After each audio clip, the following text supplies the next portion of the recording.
Hai, bertemu saya lagi. So hari ni saya nak unboxing Samsung DeX Pad. Okay, barang ni saya tak pasti ada tak dekat Malaysia, tapi pakcik saya beli di Qatar. So dia punya kotak, kotak dia sangat premium lah. Okay, Samsung original. Dia ada tulis kat situ, sekejap sebab saya pakai kamera ni je, kamera telefon.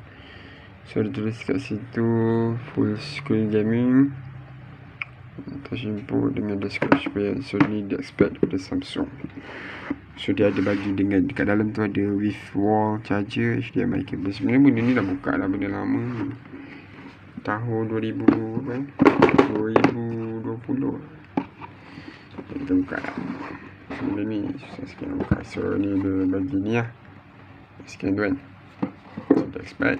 So ni barang-barang dia bagi lah. So this is the baby lah. Saya ambil warna hitam sebab warna hitam je. So ni DeX Pad dia. Because gelap. Tapi ni yang barang dia. Kalau kau boleh nampak. Sekejap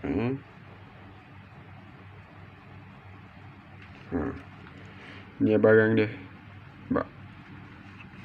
So dia warna putih. Dia warna hitam. Dan kat sini kau letak telefon ke apa ke, dia akan masuk, dia akan cucuk dan pakai plug. Ni plug. Dia ada bagi plug. Okay, so korang masuk, dia akan masukkan dan certifikat laptop korang ataupun PC. So ni dia bagi instruction dekat situ. Okay, ni yang tak boleh guna yang ni lah, tak macam tu atas tu. Okay, so dia bagi kabel-kabel lah. Yang ni kabel dia bagi HDMI. Yang ni charger mungkin. Yang ni tak tahu, macam memory slot macam tu. Okay, nampak Samsung. Okay, original. Kita tepi dulu. Okay, dalam ni dia dah bagi apa? Okay, ni dia ada bagi warranty card original lah, daripada Korea. Faham. So dia ada bagi kabel. Ni HDMI kan, HDMI.